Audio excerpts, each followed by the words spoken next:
My name is Avery Lane. I'm a PhD student in mechanical engineering at the University of Maryland, College Park. I also got my bachelor's there in mechanical engineering too. I currently do research on indoor air quality. I used to do research on energy efficiency in buildings. But way back in the day, I used to want to be a politician. I wanted to be president of the United States. My family, who are from the country of Grenada, I'm the first generation that was born here. There was a man in that country, his name was Maurice Bishop. He was our second prime minister, and under the government that he had in place, there was a lot of changes that went on, but a lot of good that happened for the people there. When I was younger, I loved reading when I was younger. I still do now. But I read a lot, everything I could get my hands on about that time in history in Grenada. And I thought, man, I'm going to be like him. I want to do something where I get the opportunity to help people. And I thought that was going to be as president of the United States. Eventually decided maybe politics really isn't my thing, just with my temperament and all that. But I still wanted to help people. Granted, I was good at math and I was good at science. And so I thought maybe I can help people with engineering. And so that's what I decided to go and pursue. I originally got into engineering because I wanted to work with green energy, expand the usage of renewable energy sources. And so that kind of led to the first research area I worked in, energy efficiency in buildings. But now I look at indoor air quality, which also very helpful, being able to look at occupant health, how to make sure spaces are healthier for the people who occupy them, especially in those areas that might not be as paid attention to, buses, trains. A lot of different folks take those public transit modes every day to get to work. And we need those to be clean for people to be safe. A lot of times the people who have a lot of money, who can make those decisions, they leave those people behind and don't really think about them. But now I have the opportunity to do research that doesn't leave them behind. So, fun stuff. Can you tell me a little bit about what your grandparents did? My grandparents. Okay. My grandparents are an interesting story, I suppose, on either side. My mother actually didn't have her parents with her growing up, at least through most of her life. Her father wasn't there, and her mother passed away when she was about 7 or 9 years old from a seizure. So my mother was actually raised by her grandparents. As far as my dad, his parents were present in his life. They lived a long time. His mother actually passed away a few months ago in October. She was 98. But my grandfather, he actually used to work for the police force back in Grenada. And he had actually been sent home by the prime minister prior to Maurice Bishop. Apparently, he was asked to do things that he didn't feel were right. And he said, I'm not doing them. And he got dismissed from his post. So that's fun. Maybe not like literally fun, but there's an air there about, making sure that we do the right thing. It's something that was important to my grandfather. It's important to all of us. And it should be important to everyone. But that's one of the things, at least in his life and legacy, that I look back on pretty fondly. And thank God he's still with us. He's like 101 years old now. So we'll see how much longer we have him. Is he currently still in Grenada, or is he here in the U.S.? He's living in the U.S. He's living in Brooklyn he lives with a couple of his daughters, so my aunts. A lot of them moved up to New York back in, I want to say, the late 70s, early 80s. They actually moved out of the country just at the time when the Bishop regime was coming into power. One of my uncles actually was part of Bishop's regime. They had a revolution that put Bishop and his folks into power. And one of my uncles was part of that. And so, as I remember the story goes, they were getting on the plane and they're like, I don't remember if they refer to him as, we call him Ewart. His middle name's Ewart, Uncle Ewart. So I don't remember if they called him by his first name of Joseph or by his better known name, his middle name of Ewart. But it's like, hey, are you coming with us? And he's like, no, I'm not coming. I'm staying here. Because he was part of the group that was about to usher in change into the country. So he stayed. But that's how the rest of my family eventually got up to Brooklyn. Okay, and can you tell me a little bit about your father and his influence on your life? Yes. So my father, of course, from Grenada, but when his family went up to Brooklyn, it was pretty funny. He said that he went to DC to hang out with some friends. I want to say it was for a week or two. And then he came back up to New York, was there for maybe like 2 or 3 days. He was like, yeah, nah. DC is much more his speed, not as fast as New York. And so he said, hey, I'm going to go grab my stuff and I'm going back down. I'm going to stay with my friends in DC. So moved back down to DC. Within maybe a week or two, they got him a job at Ben's Chili Bowl. And so he was working there by day, cleaning hospital floors by night, a student at UDC, and eventually graduated, was working. He worked in accounting and still does now. He actually works back for UDC as their CFO. And so got his degree in accounting and eventually had gone back home being Grenada, to marry my mother. Eventually, they all made their way up here, living in DC, and then moved out to Prince George's County, Maryland, where they've been ever since. And then I was going to say me and my siblings, but I'm actually the youngest of 3. So they had my siblings and me out there. And we've been there ever since. So what is the influence that you feel that your dad has had on your life? One of the things that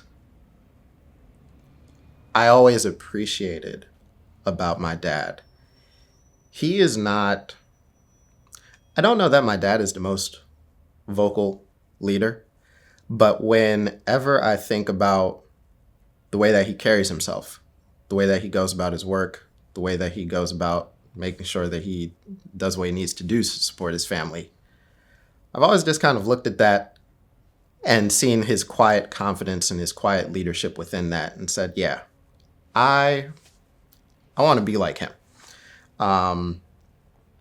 It's funny now because there's a lot of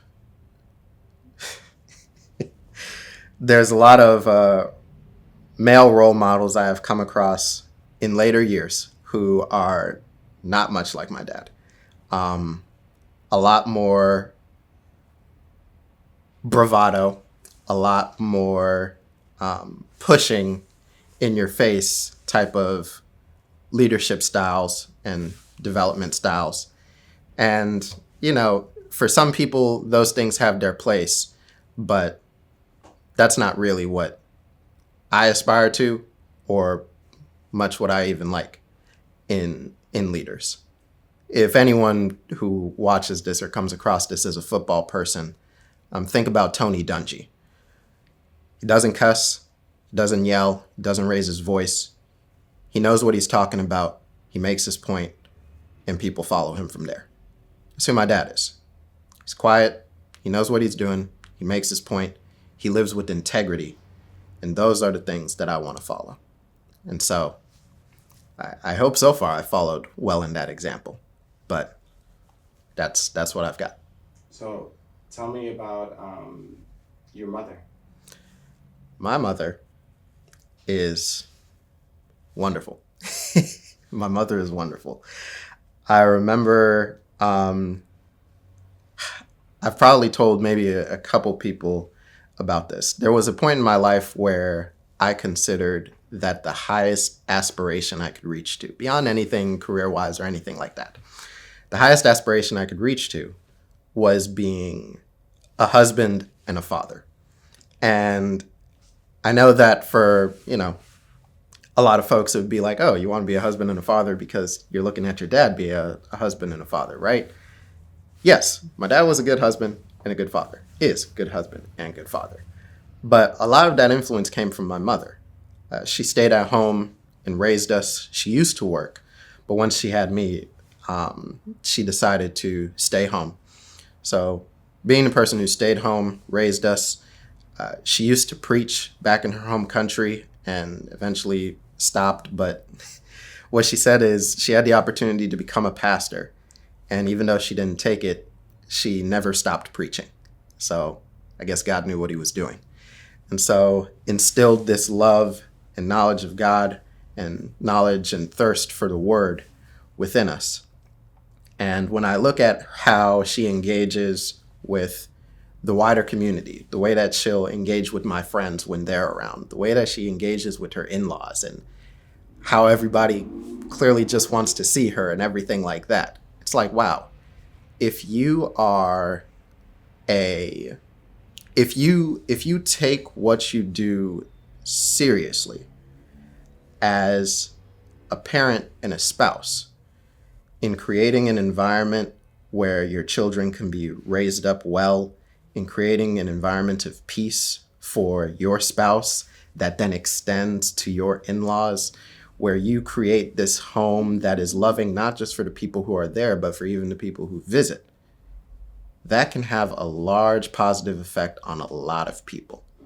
And so I'm just like, yo, yes, I have the smarts and willpower to go out and do many great things professionally and all of that stuff. And I've even had the opportunity to do some things now with engagement in NSBE and what I've been able to do, where I've been able to get to in my academic journey right now.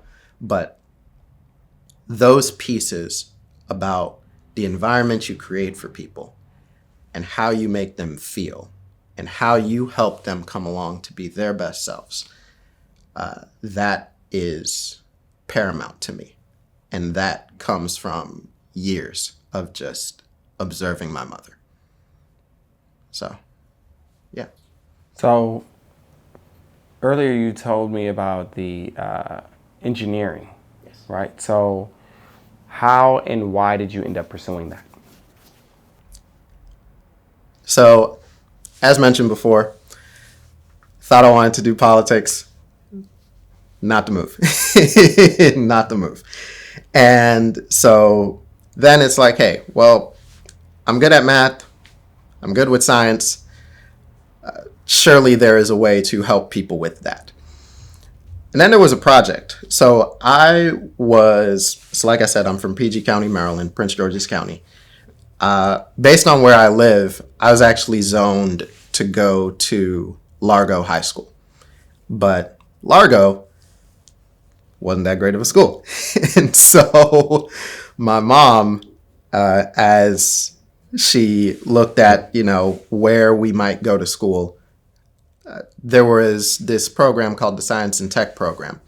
So you take a placement test. Ideally, you're able to get placed into one of these high schools that has this program. And so my sister, the first of us, she was able to test into the program. So she went to a school called Charles Herbert Flowers High School. Brother eventually followed. I eventually followed as well. And so while I was there in this program, in 10th grade, we had these series of projects, engineering projects to do as a part of this engineering foundations course. And over the course of doing those projects, I started to realize, wow, I actually like this stuff. And then after being forced to sit through some presentations that our seniors had done, I started to realize, wow, I can actually use this engineering stuff to help people.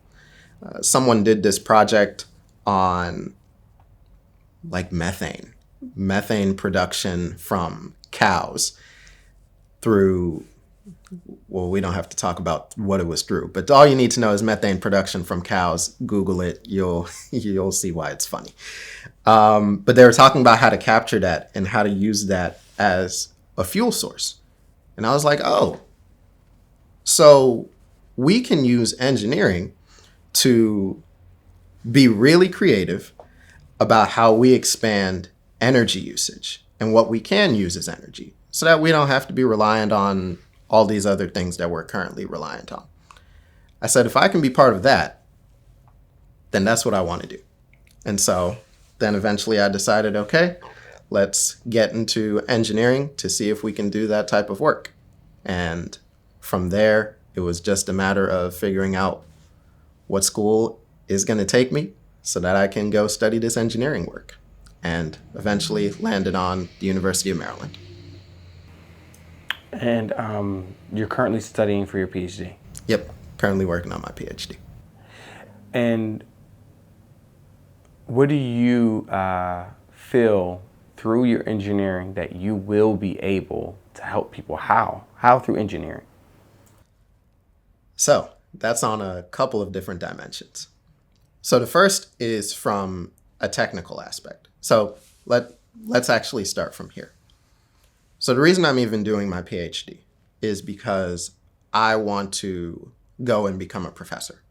Years ago, it was recommended to me because I didn't seem to find much interest in going out, working some corporate job, finding an internship, all that stuff. And a mentor of mine, I remember I was explaining this to him in his office. And instead of kind of just pushing and prodding me about stuff, he just looked at me and he was like,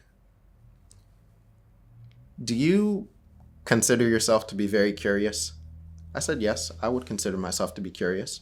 He said, "Do you consider yourself to be kind of a self-starter in terms of work? Like if you know what you want to do, you'll go explore it and do everything you need to do?" I said, "Yeah, I would consider that to be the case."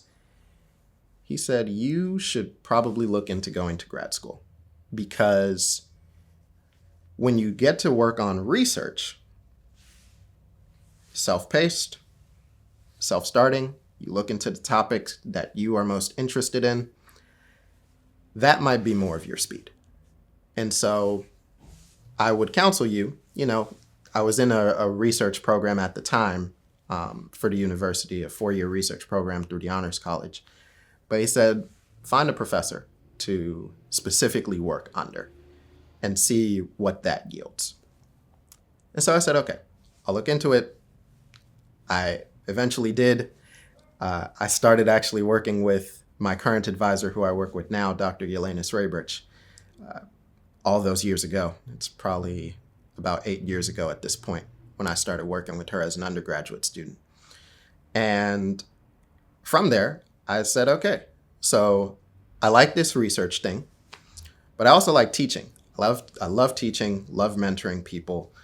That moment when you're explaining something to someone and the light bulb goes off, it's one of the greatest things in the world. And so I said, cool, I like research, I like teaching people. You put that together, that equals becoming a professor. And so I'm getting my PhD because I want to become a professor. And so in doing so, there's 2 ways that I get to impact people. The first is through the technical side. The research work that I get to do eventually gets to bring forward changes that will help people. As mentioned before, I get to work on indoor air quality. And so these changes could be new technologies that are developed to improve air quality monitoring or air quality in general in different spaces. So that way we have a better understanding of how to keep people healthy or have the technology to implement in order to keep people healthy. But also indoor air quality research affects things like public guidelines for building development. So if you ever wonder why you have to have so many windows in a certain area or however many doors on a building and exits and all that stuff, all that is written into building code and standards that people follow. And so in doing research on indoor air quality, you can affect what those standards are. So that way you can say, hey, if people are going to build X type of building, say a gymnasium, you know that it has to be outfitted a certain way with such and such type of air conditioning equipment to make sure that a certain level of ventilation is in the room, to make sure that everyone who's in there is getting enough fresh air. So that's through the technical side, helping to create these standards or even develop new technologies that can keep people healthier. But through the other side, as an educator, that's also where I get to impact people. A lot of times people talk about, not seeing folks who look like them in the classroom. I think maybe when I was going through engineering, maybe I got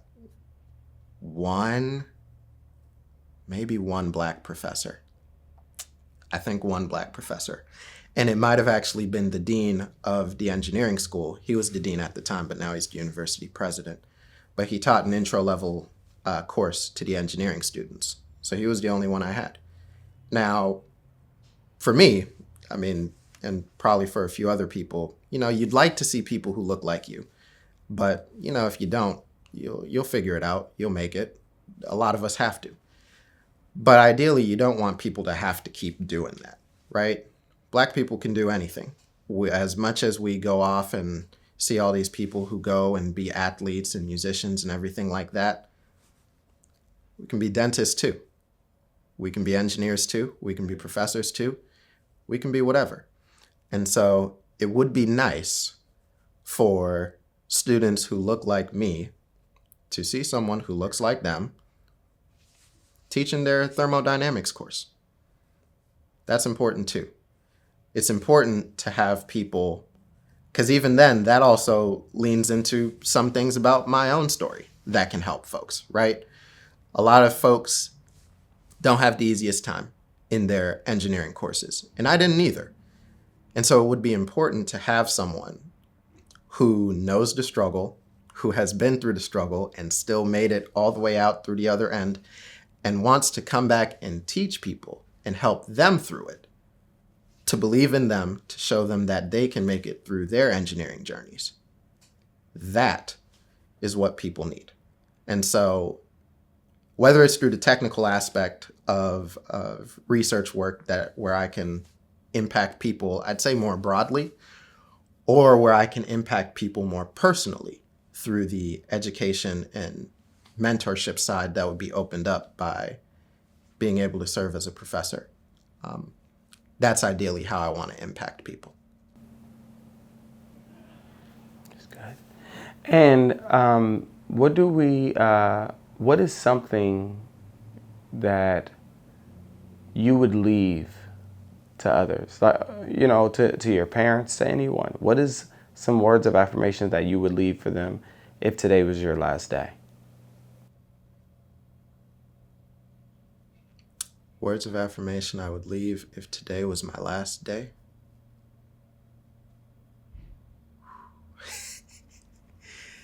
Wow, no pressure on that one, huh?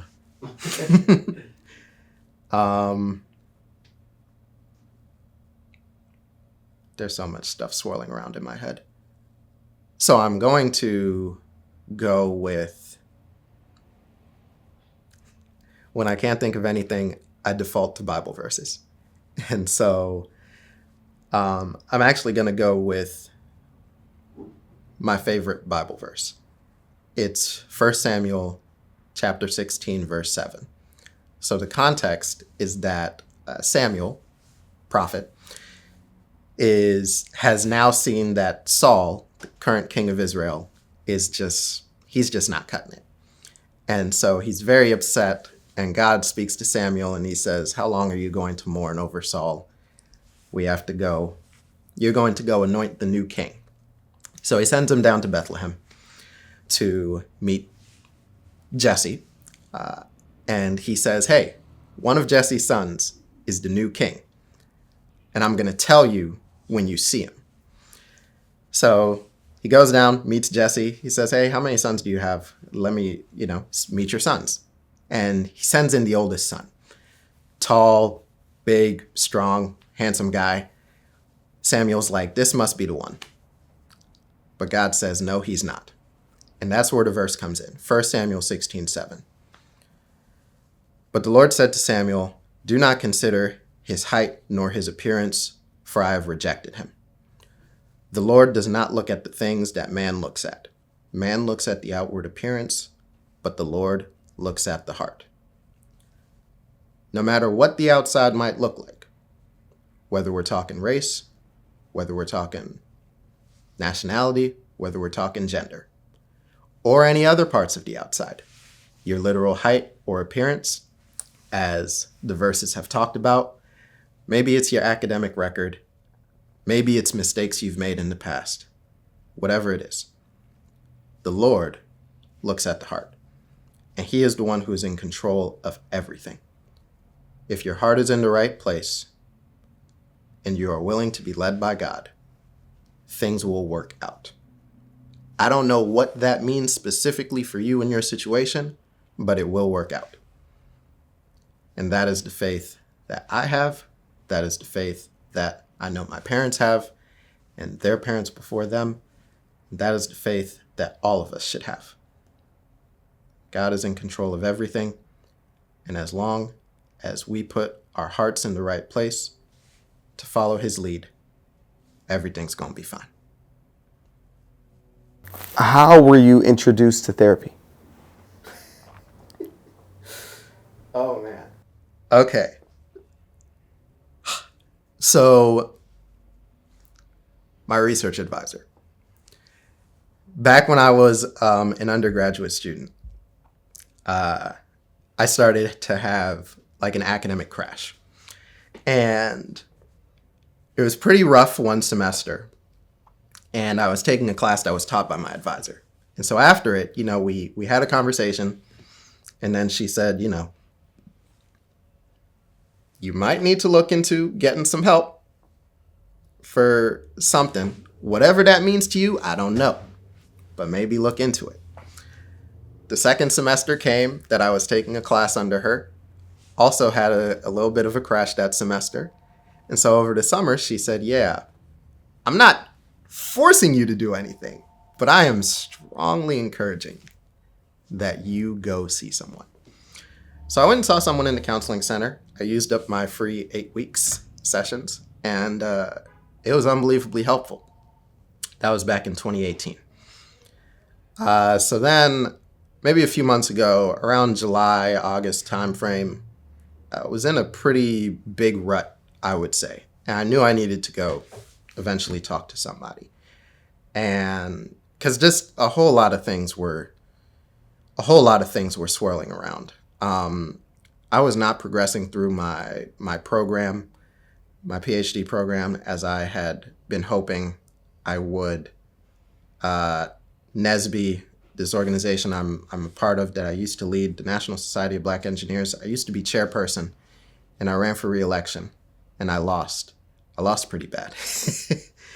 It was rough. That was not fun.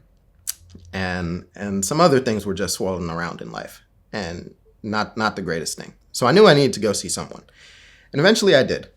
I just sent an email to the counseling center, gave me a list of places to reach out to. I sent an email. I checked out some websites, shot an email out, and said, "Hey, when do y'all have time for an intake appointment?" And they brought me in for an intake appointment. Brought me in. It's all been virtual, but then started from there. And in about 4 weeks of sessions, I want to say this session was maybe like a week and a half before my 28th birthday. After they took all their notes about me and they looked at the surveys and all that stuff, they said, we should probably talk about diagnosis. I said, oh, okay. What you got?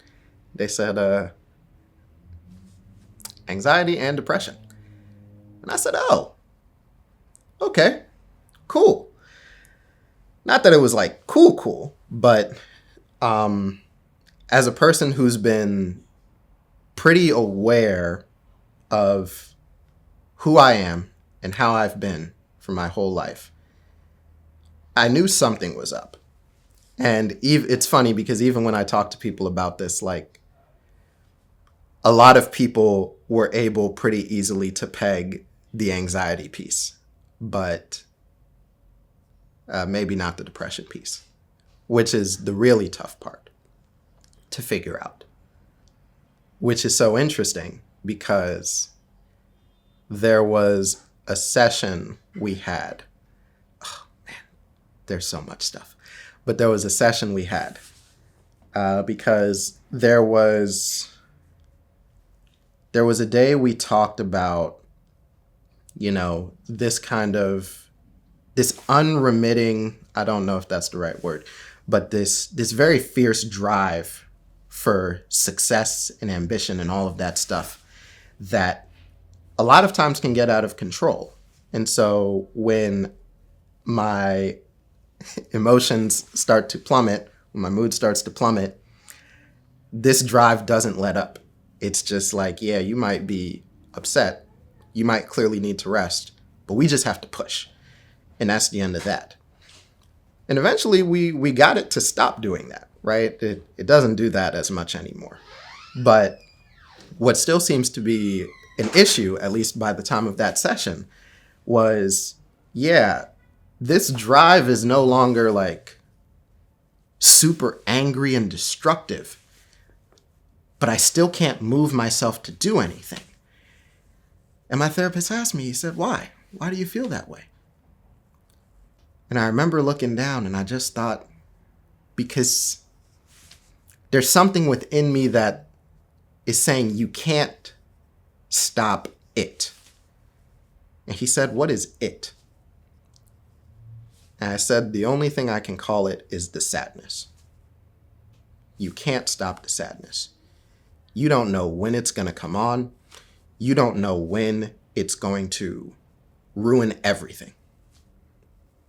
And you can't stop it. And you don't know how to deal with it. And no one else is going to be willing to deal with you while you try and figure out how to deal with it. And so if we can't do that, there's no point in doing anything. And we didn't resolve it in that session. But I remember the next day, I was on my way to campus and I was sitting in the back of an Uber on my way to campus. And I remember thinking about that. It's like, you can't stop the sadness. The sadness. I'm like, what am I supposed to do about the sadness? And I remember if you don't believe in God, if you don't believe in the Holy Spirit, I'm gonna sound crazy to you. But for the people who put their trust in God, who have the Holy Spirit in them, you know when that voice comes on and it's God trying to tell you something. I was sitting in the back of that Uber, not knowing what to do about the sadness. And the voice came on and it said, I will love you through the sadness.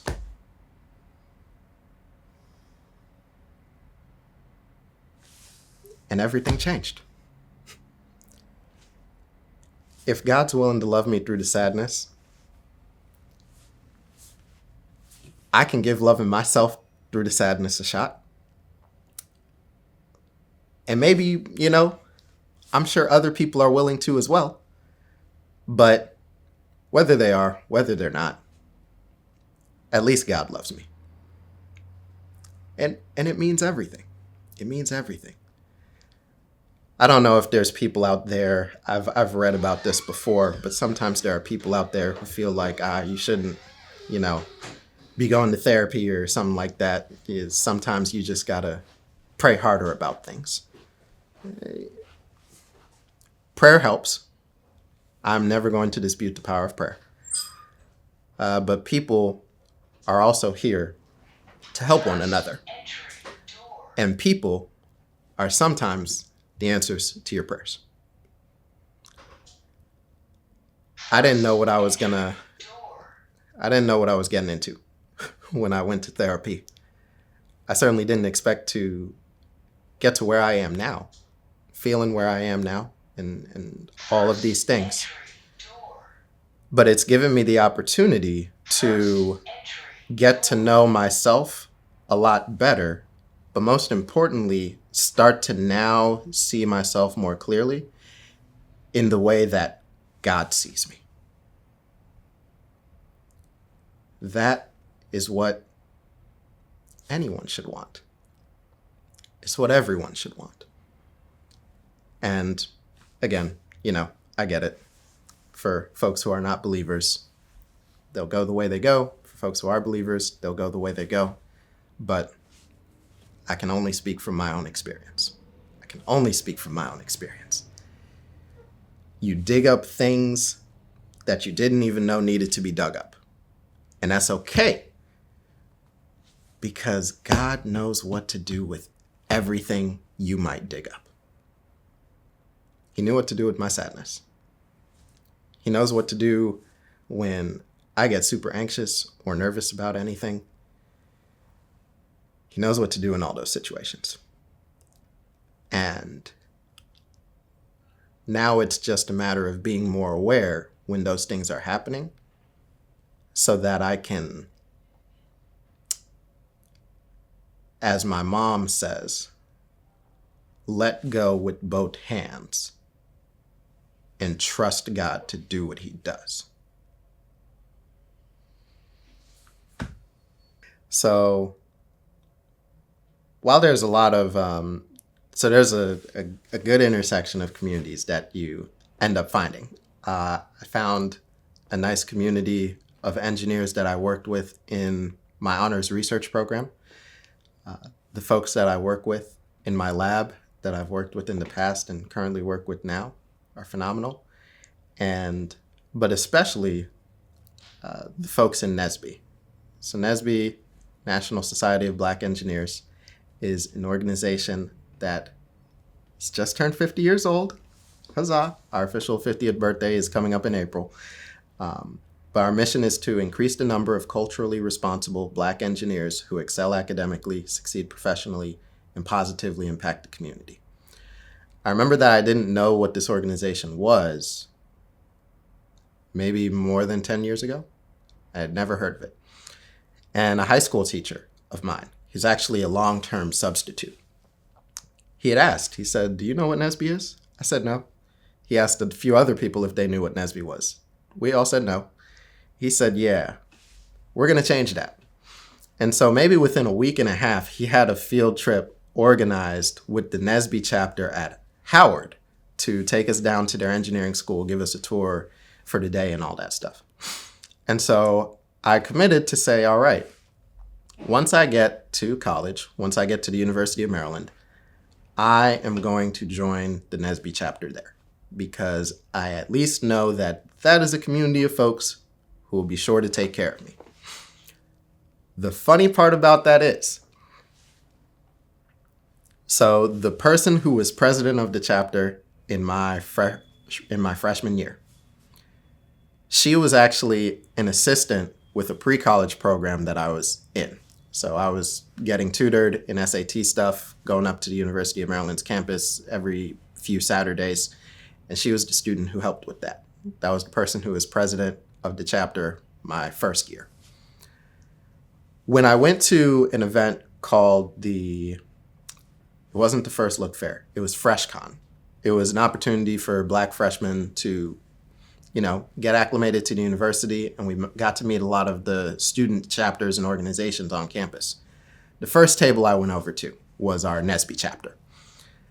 The two people sitting at that table who I met would go on to be the next two presidents of the chapter. And after those two were done, I would go on to be president of our chapter. I still remember the first general body meeting I went to. We did this social activity where they gave us a clock and you're supposed to go around and talk to people and fill up the clock with different information from different people you meet. And I didn't know who to talk to. And so this older student came over and talked to me first. His name was Jason. He apparently used to be a chapter president too. So maybe it was destined. But over my time at the university, being a part of the chapter and then getting to help with planning events and just even helping people in general, tutoring them when they needed help with stuff or telling them where to go find things on campus or honestly just listening to people's problems and trying to fix them. I got really ingrained in that community. And I knew that there was more I wanted to do to help folks within it. So then I started to learn that NSBE extended beyond just the chapters on our campus. As it says, it's the National Society of Black Engineers, so national organization, right? And then when I was at an event, they were listing off that, they're looking for people to run for positions on the regional executive board. So Maryland is in Region 2. Can I get a 2 hype? The people who know. And so, but they were listing off positions on the board, and someone mentioned something about, there's a position on the board that gets to plan the regional leadership conference. Now, I had attended this twice as a chapter leader. And as soon as I heard that there was a position for that, something clicked. I said, yeah, I need to apply for that. And that's what I need to do. So I applied for that position. I got it. Funny enough, it was during that position that I did my first stint in counseling, and it was unbelievably helpful. And so I was like, okay, looking back after all these years, I was like, maybe I should have been in therapy while I was in NSBE, and I would have been so much better. But, the more and more that I went through the organization, I was like, yo, there is work to do here, and I want to do the work because I want to help, because I know that the people are worth it. The people in this organization are worth it. The people who believe in the mission are worth it. The people that we get to impact, who don't even know who we are yet, are worth it. And so, I remember having a long conversation one night with a couple of folks who were veterans in the organization and someone who was on my regional board at the time. And I remember getting off that call. And the person who was on my regional board, I texted her afterwards, and I was like, there is so much to do. And I want to be a part of it.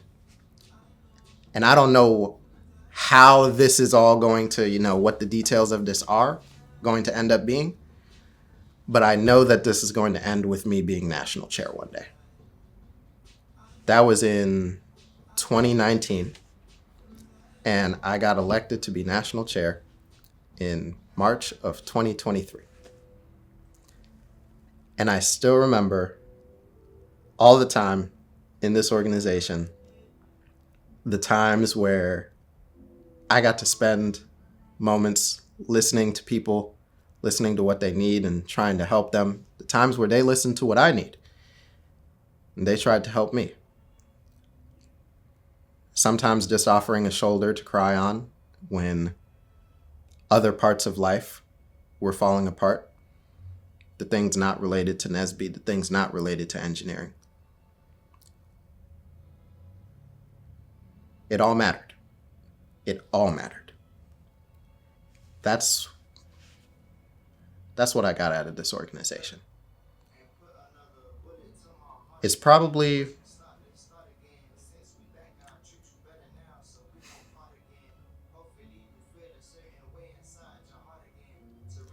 one of the things that sometimes people lose sight of, especially when we go up in leadership, admittedly. We think a lot about the workings of the organization and how to maneuver that environment and make sure that our goals get accomplished and all of these things, making a legacy for ourselves, all of those things. And all of that's important, don't get me wrong, right? If you have noble goals, you want to see them accomplished because then that means it does good for people. But we also don't want to lose sight of the small moments where we can make a big difference to someone. I remember that a lot of times when I would present about, GPA verification data and why we need it so that we can help people and all of that stuff, I would always preface that story by telling folks that, I didn't graduate my undergraduate with a 3.0 GPA. And thankfully, things have worked out, right? I now in my PhD program and all of these things. But I tell them that because I want them to know, one, there's hope for you if your GPA is not as high as you wanted it to be, but also that there are people willing to help you when you're struggling. And I remember multiple times after I would give that presentation, folks would come up to me and they'd say, I'm looking at going to grad school and my GPA isn't the best, but now I'm not going to give up because you made it work, which means I can make it work. And it's like, yes, that's what we want. Someone will go and accomplish their goals and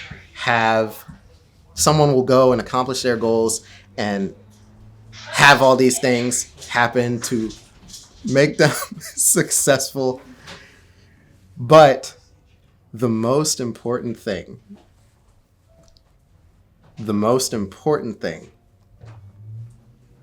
is that we make sure to cherish those small moments. We have to cherish those small moments.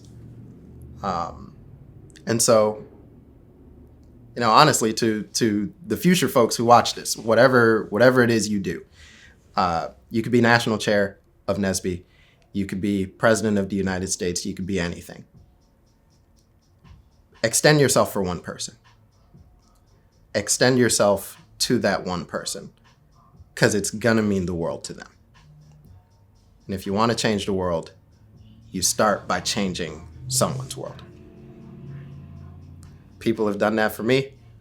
I've got to do it for others. And so let's all do it for each other.